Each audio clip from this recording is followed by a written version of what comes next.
வணக்கம். செல்வகுமாரின் மாலை வானிலை ஆய்வறிக்கை. அதிகாரப்பூர்வ வானிலை அறிக்கைக்கு இந்திய வானிலை ஆராய்ச்சித்துறை அறிக்கையை பார்க்கவும். 2026 ஏப்ரல் 26 ஞாயிற்றுக்கிழமை மாலை நிலவர ஆய்வறிக்கை. தலைப்புச் செய்திகள். நல்ல இறுதி வரை வார்த்தைகளுக்கெல்லாம் அர்த்தம் புரிந்து தெளிந்தறிந்து விலகி பணி செய்ய அன்போடு கேட்டுக்கொள்கிறேன். தலைப்புச் செய்தி. தென்மேற்கு பருவமழை போல வெப்பசலன மழைப்பொழிவு கேரளாவில் தொடங்கப் போகிறது.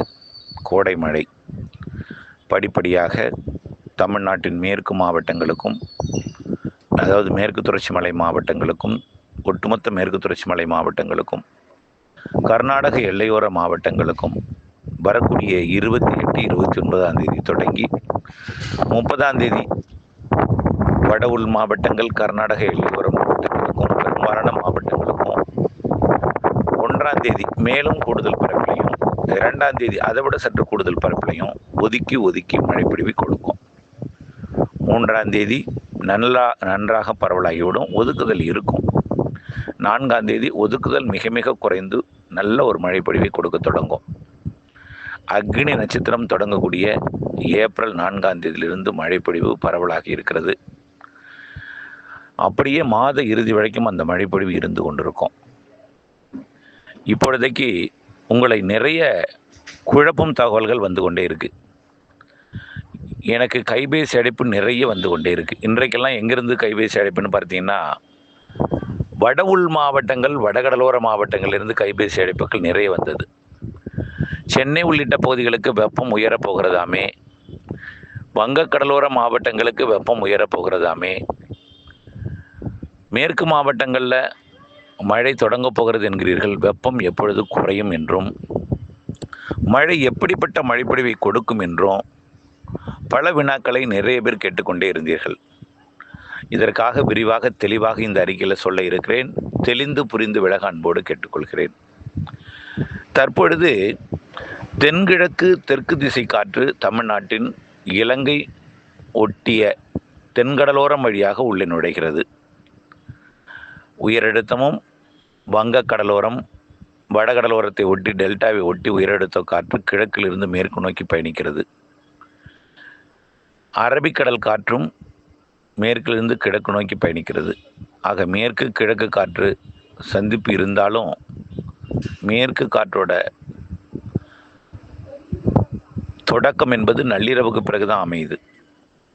ஆனால் கிழக்கு காற்று தொடர்ந்து நள்ளிரவு வரை தொடர்கிற காரணத்தினால மேற்கு மாவட்டங்களில் வெப்பம் குவிந்து கொண்டிருக்குது. அதாவது உயரழுத்த காற்று வெப்பத்தால் லேசாகி, அதாவது உயரழுத்த காற்றில் இருக்கக்கூடிய ஈரப்பதம் வெப்பத்தால் லேசாகி மேலெழுந்து வறண்ட காற்றாக மேற்கு நோக்கி பயணிப்பதன் காரணமாக பாளையங்கோட்டை, கோவில்பட்டி, மதுரை, விருதுநகர், திண்டுக்கல், திருப்பூர், கரூர், கோயம்புத்தூர், உடுமலைப்பேட்டை, பொள்ளாச்சி, ஈரோடு மற்றும் சேலம், நாமக்கல் மாவட்டங்களில் வெப்பம் அதிகரித்து காணப்படுகிறது.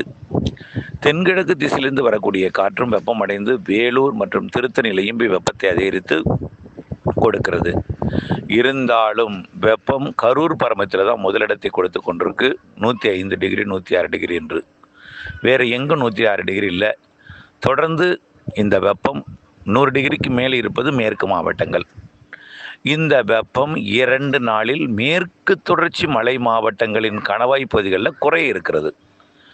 அதாவது பொள்ளாச்சி, உடுமலைப்பேட்டை, கோயம்புத்தூர் போன்ற பகுதிகளிலும், மைசூர் மற்றும் கிருஷ்ணகிரி, நீலகிரி, அதாவது மேற்கு தொடர்ச்சி மலையை ஒட்டிய மாவட்டங்களிலும், கர்நாடக எல்லையோர மாவட்டங்களிலும் வெப்பம் குறைய இருக்கிறது 2 நாளிலே. 28ஆம் தேதிக்கு, அதாவது நாளை, இன்றைய விட நாளை வெப்பம் குறையும் மேற்கு மாவட்டத்தில். நல்லா புரிஞ்சுக்குங்க. இன்றைய விட நாளை வெப்பம் மேற்கு மாவட்டங்களில் குறையும். மேற்கு காற்று கொஞ்சம் உள்ளே வர இருக்கிறது. ஆக இருவேறு காற்று சந்திப்பின் காரணமாக மழை பொழிவும் தொடங்க போகிறது. புரியுதுங்களா? இதுவரைக்கும் மேற்கு காற்று இல்லாமல் இருந்துச்சு, நேரடியாக அரபிக்கடலுக்கு போயிட்டு இருந்துச்சு. இனிமேல் இருவேறு காற்று சந்திப்பு என்பது நடைபெறப் போகிறது. ஆக அரபிக்கடல் காற்றும் வங்கக்கடல் காற்றும் உள்ளே சந்திப்பை ஏற்படுத்தி இடிமழை பொழிவை மேற்கு தொடர்ச்சி மலை மாவட்டங்களிலும், கேரளாவிலும், மேற்கு தொடர்ச்சி மலையை ஒட்டிய மேற்கு மாவட்டங்களிலும் 28, 29ஆம் தேதியிலிருந்து மழை தொடங்குது. குறைந்த பரப்பில் தான் முதல்ல தொடங்கும். அது கன்னியாகுமரியிலேருந்து நீலகிரி வரைக்கும் தொடங்குது. 28, 29 முதல்ல வெப்பம் அதாவது இன்றைக்கு 100 டிகிரி தொட்டிருக்கோம். ஆனால் நாளைக்கு 100 டிகிரிக்கு இருந்தாலும் நாளை மறுநாள் செவ்வாய்க்கிழமை 98.6 டிகிரி ஃபாரன்ஹீட்டுக்கு வந்துடும். கோயம்புத்தூர், திருப்பூர் மாவட்டத்தோட மேற்கு பகுதி, உடுமலைப்பேட்டை, பொள்ளாச்சி எல்லாம் 100 டிகிரிக்கு கீழ் குறைஞ்சிரும். இப்போ 100 டிகிரி இருக்குது, 100 டிகிரிக்கு மேலே போனது 100 டிகிரி வந்திருக்கு, 100 டிகிரிக்கு கீழே குறைஞ்சிரும். இப்படி மேற்கு தொடர்ச்சி மலை மாவட்டங்கள் கணவாய் பகுதிகளில் குறைஞ்சி அங்கிருந்து மேற்கிலிருந்து வரக்கூடிய காற்றும் கிழக்கு காற்றும் சந்திப்பை ஏற்படுத்தி இடிமழை பொழிவை தொடக்கப் போகுது 28, 29ஆம் தேதி. 30ஆம் தேதி பரப்பில் கூடும், நல்லாவே குறைஞ்சிரும். அப்போ எல்லாம் 96.8 டிகிரி ஃபாரன்ஹீட்டாக குறைஞ்சிரும் மேற்கே. ஆனால் கரூர், ஈரோடு, சேலம் உடனடியாக குறையாது. ஆனால் ரொம்ப அதிகமாகவும் போயிடாது. 100, 101, 102 டிகிரிக்குள்ளே இருந்துகிட்டே இருக்கும். எங்கே? கரூர், ஈரோடு, அந்த அரவக்குறிச்சி மற்றும் மதுரை, அப்படியே கோவில்பட்டி, பாளையங்கோட்டை, விருதுநகர், அப்படியே சேலம், நாமக்கல், வேலூர். சென்னை கிடையாது. கிழக்கு காற்று மேற்கு காற்று சந்திப்பு உள்ளே கொண்டு வெப்பத்தை குறிக்காது. அதாவது மேற்கிருந்தும் வெப்பத்தால் லேசாகி மேலெடுந்த காற்று அனலை கொடுக்கிறது, கிழக்கிலிருந்தும் வெப்பத்தால் லேசாகி மேலெடுந்து அனலை கொடுக்கிறது. உள்ளே தான் அனல் அதிகமாக இருக்கும், மேற்கையும் கிழக்கையும் குறைவாக இருக்கும். மேற்கே மழைப்பொழிவு தொடங்க போகுது 28, 29 தொடக்கம் 30 மற்றும் 1ஆம் தேதி பரவலாகிவிடும். 2ஆம் தேதி 3ஆம் தேதி மேலும் பரவலாகிவிடும். கர்நாடக எல்லையோர மாவட்டங்களுக்கும் தொடங்கிடும். அப்போ கர்நாடக எல்லையோர மாவட்டங்கள்லையும் கர்நாடகாவிலையும் வெப்பம் நன்றாகவே தணிந்து விடும். 1ஆம் தேதி 2ஆம் தேதி 3ஆம் தேதி கர்நாடக எல்லையோர மாவட்டங்கள் கிருஷ்ணகிரி, தருமபுரி, சேலம் மாவட்டத்தின் மேற்கு பகுதிகள், ஈரோடு மாவட்ட பகுதி, நீலகிரி, கோயம்புத்தூர், திருப்பூர் மற்றும் அப்படியே கொடைக்கானல் மலைப்பகுதி, வால்பாறை பகுதி, நீலகிரி மாவட்ட பகுதி, கன்னியாகுமரி, திருநெல்வேலி, தென்காசி மற்றும் விருதுநகர் மேற்கு பகுதி மற்றும் தேனி, மதுரை மாவட்ட மேற்கு பகுதி, இங்கெல்லாம் வரக்கூடிய 2, 3 தேதிகளில் நல்ல மழைப்பொழிவு கொடுக்க தொடங்கிடும். அதே நேரத்தில் கர்நாடக எல்லையோர மாவட்டங்களில் தொடங்கும் மழை ஊத்தங்கரை, கல்வராயன் மலை, பாப்பிரெட்டிப்பட்டி, அரூர், பொம்மிடி போன்ற பகுதிகளுக்கும் மழைப்பொழிவு எட்டும். ஆக பாப்பிரெட்டிப்பட்டி, பொம்மிடி, அரூர் மற்றும் கல்வராயன் மலைப்பொழிவு பகுதிகள், ஆத்தூர், சின்னச்சேலம் போன்ற பகுதிகள் வரைக்கும் 4ஆம் தேதி தொடங்கிடும். 4ஆம் தேதி திருவண்ணாமலை, திருப்பத்தூர், வேலூர் மற்றும் கள்ளக்குறிச்சி, திருச்சி வடக்கு, திருச்சி மற்றும் கரூர், நாமக்கல், சேலம் போன்ற பகுதிகளுக்கும் கொடுப்பதற்கு வாய்ப்பு இருக்குது. மிக மெல்ல 5, 6, 7 தேதிகளில் கிழக்கு கடலோர மாவட்டங்களின் உள்பகுதிகளுக்கும் வரும். ஆனால் கிழக்கு கடலோரம் ஒதுக்குதல் கூடுதலாக இருக்கும். சென்னை மற்றும் திருவள்ளூர், செங்கல்பட்டு, காஞ்சிபுரம், விழுப்புரம், புதுச்சேரி மற்றும் மயிலாடுதுறை, கடலூர் போன்ற மாவட்டங்களில் வெப்பம் அதிகரிக்கும் என்ற அச்ச உணர்வு மக்களிடம் இருக்கிறது. அச்சப்பட வேண்டாம். பொதுவாக வங்கக்கடலில் ஒரு நிகழ்வு உருவானால் உள் தமிழ்நாட்டின் காற்றை கடலோர மாவட்டங்கள் நோக்கி ஈர்க்கும். அதாவது ரமணன் சார் இருந்தப்பெல்லாம் சொல்லிங்க, காற்றில் உள்ள ஈரப்பதம் உறிஞ்சப்படுகிறதுமீங்க. அப்படி உள்ளே இருந்து வரக்கூடிய காற்றில் உள்ள வெப்பத்தால் காற்றில் உள்ள ஈரப்பதம் லேசாகி மேலெழுந்து வறண்ட காற்றாக கடலோரம் வரும் பொழுது வெப்பம் அதிகரித்து காணப்படும்.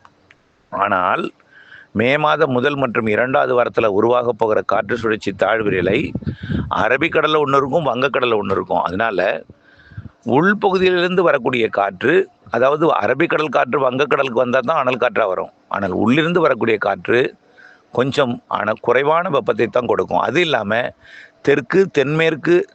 தெற்கு தென்கிழக்கு திசை காற்றும் உள்ள நுழையும். அதனால் உடனடியாக கடலோர மாவட்டங்களுக்கு வெப்பத்தை உயர்த்தும் என்ற அச்சம் வேண்டாம்.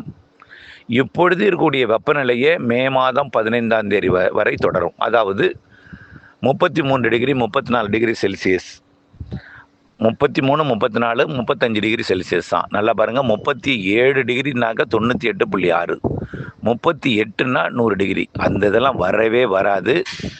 தொடர்ந்து இப்போ எங்கே வெப்பம் மேற்கு மாவட்டங்களில் வெப்பம் குறைய போகுது, கடலோர மாவட்டங்களில் இப்போ இருக்கிற வெப்பம் தான் இருக்கும்.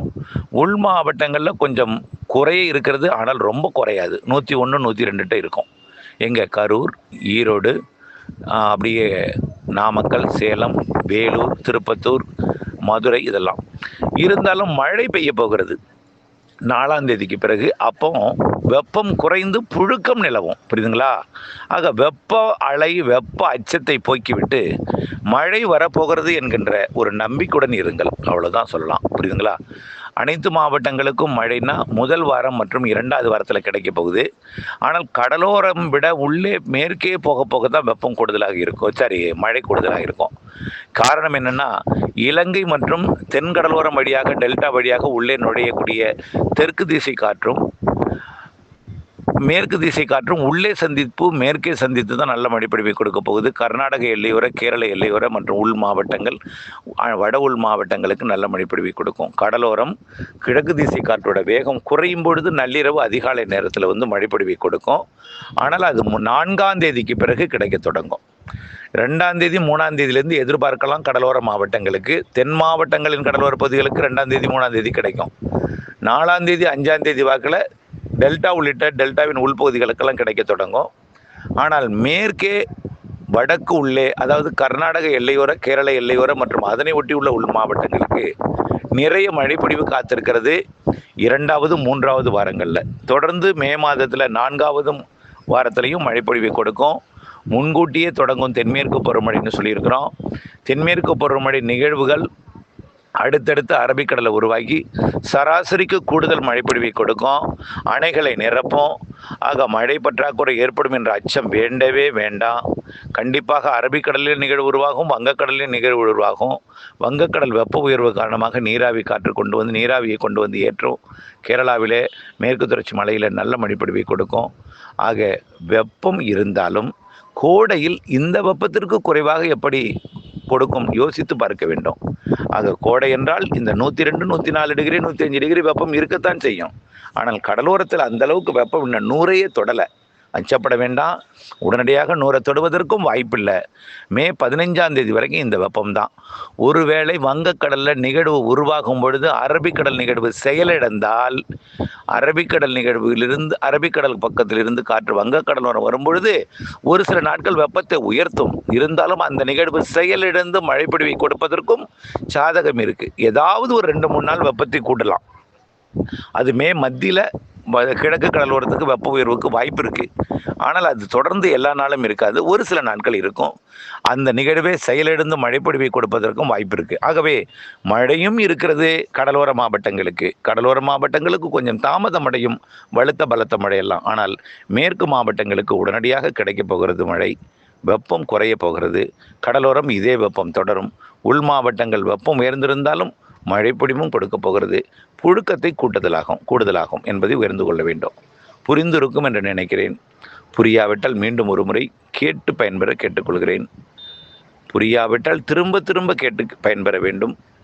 வானிலை அப்டேட்ஸோடு இணைந்திருந்து அறிந்து புரிந்து வார்த்தைக்கு வார்த்தை அர்த்தம் புரிந்து கோடை மழை ஒதுக்குதல்தான் இருக்கும் என்பதையும், வரக்கூடிய நாட்களில் ஒதுக்கி கொடுக்கும் மழை உங்களுக்கும் கொடுக்கும் என்பதையும், மேற்கு மாவட்டங்கள் மற்றும் கர்நாடக எல்லையோர மாவட்டங்கள், பாலக்காடு, கணவாய்க்கெல்லாம் முதல் மற்றும் 2வது வாரத்தில் நல்ல மழை இருக்குது. முன்கூட்டியே தொடங்கும் தென்மேற்கு பருவமழை. இதையெல்லாம் புரிந்து உணர்ந்து செயல்பட அன்போடு கேட்டுக்கொள்கிறேன். நன்றி.